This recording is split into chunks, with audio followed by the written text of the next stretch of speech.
मसीह में मेरे सब बहन भाइयों को मेरा जय मसीह की। मैं पास्टर आशा राय आप सबको वेलकम करती हूँ परमेश्वर की हजूरी में। खुदावन आपको बहुत बरकत और जलाल से भरे और अपनी महिमा के लिए इस्तेमाल करे। हालेलुया। आज के दिन के लिए परमेश्वर का धन्यवाद करते, तमाम ब्लेसिंग्स के लिए प्रभु का धन्यवाद करते, प्रभु के अनुग्रह की छाया मांगते हैं, प्रभु की दया मांगते, प्रभु का दाहिना बड़ा सामर्थ्य हाथ हम अपने जीवनों के ऊपर मांगते हैं कि ये सदा सदा सदा बना रहे। हालेलुया। प्रभु का पवित्र आत्मा आपको इनवाइट करते हैं। पवित्र आत्मा आप हमारी मदद करे, सहायता करें और परमेश्वर पिता प्रभु के वचनों पे चलने में हमारी मदद सहायता करें, प्रभु में बने रहने में हमारी मदद और सहायता करें। हालेलुया। प्रभु का धन्यवाद हो। परमेश्वर पिता प्रार्थना करते हैं आज के वचन के लिए कि आज का वचन प्रभु जी हमारे जीवनों में सोगुना सोगुना फल लेकर आए। कोई अंधकार की ताकत इन फलों को चुराने न पाए। जहां जहां ये वचन जाए यीशु तेरे सामर्थ्य नाम को महिमा मिले। हालेलुया। मांगते यीशु नाम से, आमेन। आज का वचन है परीक्षा के समय परमेश्वर में स्थिर रहना। स्थिर रहना मतलब स्टेबल रहना, बने रहना। हालेलुया। परीक्षा जब हमारा टेस्ट होता है, जब हमारी आजमाइश होती है, तो उन दिनों में, उस समय में, उस वक्त में परमेश्वर में बने रहना। यूहन्ना 8 उसकी 10 से 11 बाब में लिखा है वचन, यीशु ने सीधे होकर उससे कहा, हे नारी, वे कहाँ गए? क्या किसी ने तुझ पर दंड की आज्ञा ना दी? उसने यीशु से कहा, हे प्रभु, किसी ने नहीं। यीशु ने कहा, मैं भी तुझ पर दंड की आज्ञा नहीं देता। जा और फिर पाप ना करना। आमीन। प्रभु की इस वचन की बरकत आपके जीवनों में काम करे। ये शब्द आपके जीवनों में काम करे कि प्रभु ने कहा कि जा फिर पाप ना करना। आज हम जब प्रभु को हम ये कह देते हैं कि हम प्रभु को एक्सेप्ट कर रहे हैं, पर बल्कि वचन कहता है कि प्रभु ने हमें चुना है। चुनने वाले हम प्रभु को नहीं है, प्रभु ने हमें चुना है और ठहराया है ताकि हम फल लेकर आने पाए और हमारा फल बना रहे।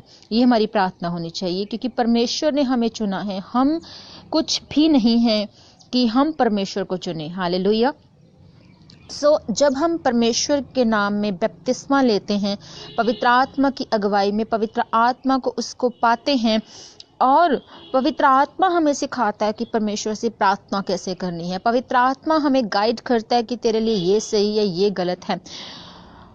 और जब हम बपतिस्मे का मतलब है कि जब हम अपने पापों से तौबा करते हुए, पापों का अंगीकार करते हुए उनकी तौबा करते हैं और फिर प्रभु यीशु मसीह में आ जाते हैं, तो हम नई सृष्टि बन जाते हैं। पुरानी बातें बीत गई, पुराना चोला हम उतार देते हैं और यीशु मसीह का, उस पवित्र आत्मा का वो पवित्र चोला, वो वाइट चोला, वो श्वेत वस्त्र जो है वो हम पहन लेते हैं। उन श्वेत वस्त्रों का जो मतलब है वो ये है कि हम प्रभु यीशु मसीह में निरोए किए गए, हम नए हो गए हैं। और प्रभु कहते हैं कि जब तुम मुझ में आ जाते हो तो तुम पापों को छोड़ देते हो। मैं तुम्हारे पापों को माफ करने वाला तुम्हारा परमेश्वर हूँ। मुझे खुदावन ने इसलिए भेजा, अपने इकलौते बेटे को प्रभु परमेश्वर ने भेजा, यीशु मसीह को भेजा ताकि हम अनंत जीवन पाएं। हालेलुया। उसने हमसे इतना प्यार किया कि अपना अनंत जीवन देने के लिए अपने बेटे को कुर्बान किया। हालेलुया। उस अनंत जीवन के लिए ही हम यीशु मसीह के लिए थैंकफुल हैं कि वो खुदा का बेटा, खुदा का बर्रा, वो हमारे लिए कुर्बान हुआ, वो मेमना हमारे लिए कुर्बान हुआ। उसने, हम कहते हैं कि क्या किया, यीशु मसीह कौन है। हालेलुया। मुझसे एक भाई बात कर रहे थे कल फेसबुक पर मैसेज में कि बोले ज़रा पास्टर जी कि यीशु मसीह कौन है। मुझे नफ़रत है यीशु मसीह से, मेरा जीवन ऐसा हो गया है, मैं सुसाइड करने जा रहा हूँ। बहुत से ऐसे लोग हैं जो यीशु मसीह में आकर भी यीशु मसीह का टेस्ट नहीं कर पाते। हालेलुया।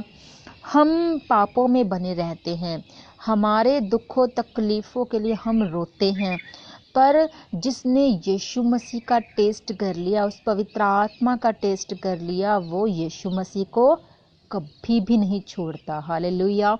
फिर उसकी ज़िंदगी, क्योंकि जो उसका प्यार है जब हमें उंडेलता है वो पवित्र आत्मा के ज़रिए, तो वो प्यार अनंत है, उसे हम एक्सप्लेन नहीं कर पाते। उस पवित्र आत्मा की उस हल्की सी आवाज़ को हम सुनना शुरू कर देते हैं, क्योंकि हम रोज़ किसकी हजूरी में जा रहे हैं? खुदावन की हजूरी में जा रहे हैं। हालेलुया। प्रभु ने कहा कि जा फिर पाप ना करना। आज परमेश्वर हमसे भी यही कह रहा है कि जब तू मेरे पास आ गया, मैंने तेरे पापों को माफ़ कर दिया, तूने अंगीकार कर लिया, मैंने माफ़ कर लिया, तूने तौबा कर ली, मुझ में बपतिस्मा लेने का मतलब पानी में डुबकी लगाने का मतलब कि जो मुर्दा हम हो गए थे, हम अब जिंदा हो गए। यीशु मसीह में हमने अपने पापों को जो ख़त्म कर दिया, गाड़ दिया, पानी में डूब गए वो पाप, और हम ऊपर आए तो हमने नया जीवन, हमने पवित्र आत्मा, हमने प्रभु यीशु मसीह के उस भेदों को, उस प्रकाशन को, उस वचनों के मसा को, उस अभिषेक को पा लिया, और आज हम उसके बेटे बेटी कहलाते हैं।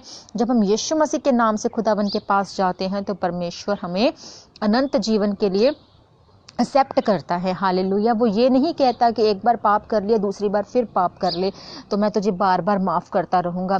परमेश्वर, और दूसरी बात ये मैं कहना चाहती हूँ कि जब हम कहते हैं कि यीशु मसीह क्या है, यीशु मसीह ने मेरे लिए क्या किया, यीशु मसीह ऐसा है, यीशु मसीह वैसा है, मुझे नफ़रत हो गई यीशु मसीह से। अरे भाई, जब तुम दूसरे देवी देवता के पीछे भागते हो तो तुम्हें वो क्या देते हैं? यीशु मसीह अनंत जीवन देने के लिए आया। जब तुम इस वचन पर ही विश्वास नहीं करते तो तुम उसकी जायज़ औलाद कहाँ से ठहरे? जब तुम इतने दुखों का नहीं सहन कर सकते तो तुम उसकी जायज़ औलाद कहाँ से ठहरे? यीशु मसीह वो हैं जो हमसे अनंत प्यार करता है।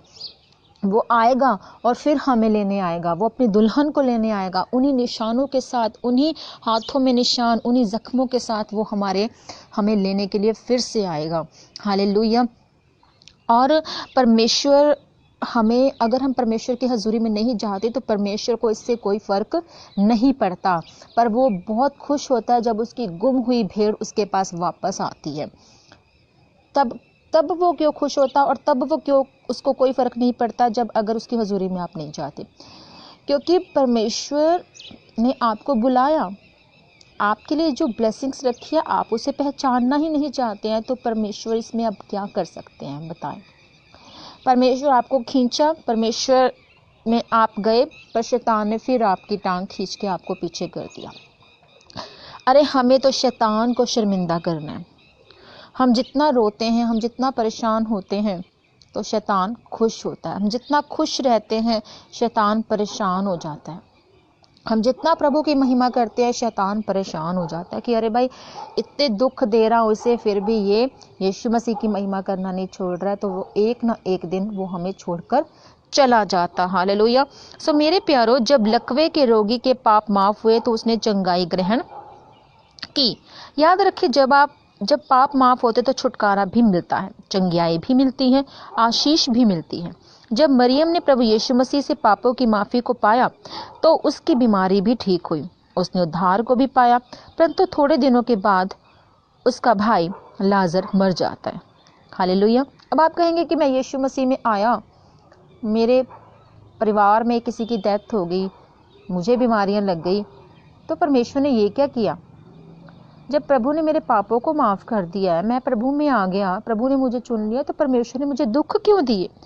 मरियम को आप देखें, मरियम ने उद्धार को पाया जब उसने परमेश्वर प्रभु यीशु मसीह के पैरों में तेल को उंडेल दिया। और जिस घर में प्रभु यीशु मसीह बैठे होते हैं वहाँ पे जो सब जन होते हैं जिसने खाने पर इनवाइट किया होता है, वो सब लोग, वो मालक जो होता है जिसने इनवाइट किया होता है, वो कहता है कि अगर तो ये मसीह होता तो ये जान जाता कि ये औरत कैसी है। हालेलुया। वो उद्धार पाती है अपने पापों से, प्रभु ने उसको माफ़ कर दिया क्योंकि उसने जो आंसू निकाले, जो अभिषेक किया प्रभु का, वो दिल से किया, रूह से किया, उसके पाप माफ़ हुए। पाप माफ़ हुए, फिर भी उसका भाई जो लाजर था वो मारा जाता है, दुख आता है उसके जीवन में। याद रखें, एक महिमा वाला अनुभव लेने के बाद, एक बड़ी गवाही देने के बाद आपकी परीक्षा हो सकती है। खुदावन ने कहा आपको बहुत बड़ी गवाही दे सकता है और उसके बाद ही आपके जीवन में दुख भी आ सकता है, परंतु आपकी परीक्षा आपको अगले लेवल तक ले जाने के लिए है। आपकी चुनौती आपको अगले लेवल पर लेकर जाती है। चुनौतियां आपको बिगाड़ने के लिए नहीं है, आपको बनाने के लिए। जब मरियम के भाई लाजर को प्रभु यीशु मसीह मुर्दों में से जिंदा कर देते हैं तो बाइबल बताती है कि बहुत सारे फरीसी लोगों ने प्रभु यीशु मसीह पर विश्वास किया। हालेलुया। अब पहले मरियम ने गवाही दी होगी कि मेरे पाप माफ हो गए हैं, मैं चंगी हो गई हूँ, परंतु थोड़े दिनों बाद उसका भाई मर जाता है, परंतु फिर भी उसने परमेश्वर को छोड़ा नहीं। प्रभु यीशु मसीह के आने के बाद उसने प्रभु को ये नहीं कहा कि परमेश्वर तो पहले क्यों नहीं आया, मेरा भाई मर गया, अब हमें तेरी ज़रूरत नहीं, ये नहीं कहा। बाइबल बताती है कि मरियम परमेश्वर में बनी रही और परमेश्वर ने उसके भाई को मुर्दों में से जिंदा किया। हालेलुया। और एक बार और गवाही के साथ उसे आशीषित किया। जब आप एक गवाही में बने रहते, एक गवाही अपनी देते हैं, तो परमेश्वर आपके जीवन में एक बहुत बड़ी गवाही को पैदा करता है। पर हो सकता है कि उस गवाही के बीच में आपके जीवन में दुख परेशानियां आ जाए, तो यकीन मानिए उन दुख परेशानियों में भी अगर आप बने रहते हैं प्रभु में, प्रभु की आप प्रेस करते हैं, तो आप एक बहुत बड़ी गवाही के साथ वापस आने वाले होते हैं। हालेलुया। ये एक साइन है कि आप एक बड़ी और गवाही के साथ वापस आने वाले हैं। सो मेरे प्यारो, वह परीक्षा मरियम और मार्था को परमेश्वर में मजबूत करने के लिए आई थी। याद रखें, परीक्षा का आना बुरी बात नहीं है, उस परीक्षा में बहक जाना बुरी बात है। इसलिए अपनी परीक्षा के समय, अपने टेस्ट के समय, आजमाइश के समय परमेश्वर से पीछे होने की बजाय और आगे बढ़े, अगले लेवल पर जाने के लिए तैयार हो जाएं। आमीन, आमीन, हालेलुया। प्रभु की प्रेज हो। परमेश्वर का धन्यवाद करते हैं और मेरा विश्वास है कि ये वचन आपके जीवन को बदलने के लिए काफ़ी है। आप छुड़ाए जाने के लिए तैयार हो चुके हैं और परमेश्वर में बने रहने के लिए तैयार हो चुके हैं। मैं प्रभु का धन्यवाद करती हूँ आज के वचन के लिए, और जीवन में आपके ये 100 गुना फलों के साथ आप ब्लेस है, आप बड़ी गवाहियों के साथ इस वचन के जरिए आएंगे। हालेलुया।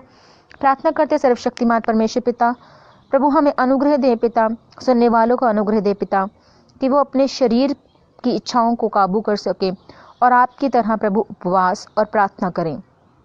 प्रभु जी, इन पवित्र रोज़ों के दिनों में खुदावन, मैं उन सबको ब्लेस करती जो रोज़ों में है खुदावन, जो तेरी प्रार्थना में है खुदावन, जो तेरे वचनों पर चल रहे खुदावन, और इतने दुखों और परेशानियों में भी खुदावन तुझ में बने हैं। वो अपने पापों का अंगीकार करते तो उससे माफ़ी मांग चुके, तो उन्हें माफ़ कर चुके। प्रभु जी, आप उन्हें एक बड़ी गवाही के साथ खड़ा करें मेरे सामर्थी प्रभु। उनकी तमाम प्रेयर रिक्वेस्ट को आप पूरा करें मेरे सामर्थी प्रभु। जितने भी जन दुख तकलीफ में है वो बीमारियों से बाहर आए, दुखों तकलीफों से बाहर आए प्रभु जी। प्रभु जी, हम आपके नेचर को, आपके स्वभाव को प्रभु जी, उनके जीवन में उस स्वभाव को जाहिर होता हुआ देखें प्रभु। प्रभु यीशु मसीह, मैं आपका धन्यवाद करती हूँ। ए खुदावन खुदा, मैं आपका धन्यवाद करती हूँ, और पवित्र आत्मा मैं आपका धन्यवाद करती हूँ। ये सुनने वालों के जीवनों में ये वचन आज का 100 गुना फल लेकर आए। परमेश्वर का धन्यवाद करते हैं, धन्यवाद करते हैं प्रभु आपका। मांगते यीशु नाम से इस प्रार्थना को। आमीन, आमीन, आमीन। Hallelujah, hallelujah. प्रभु आप सबको बरकत आशीष दे, और जितने भी जन की प्रेयर रिक्वेस्ट है वो अपने प्रेयर रिक्वेस्ट ग्रुप में डालें और व्हाट्सएप ग्रुप में डालें, और ताकि मैं उनके लिए रेगुलर प्रे करूं। फास्टिंग के दिनों में मैं उनके लिए प्रे करती रहूंगी, और प्रभु आपको बड़ी गवाही के साथ खड़ा करेंगे। यीशु नाम से सबको ब्लेस करती हूँ। आमीन। सबको जय मसीह की। God bless you all.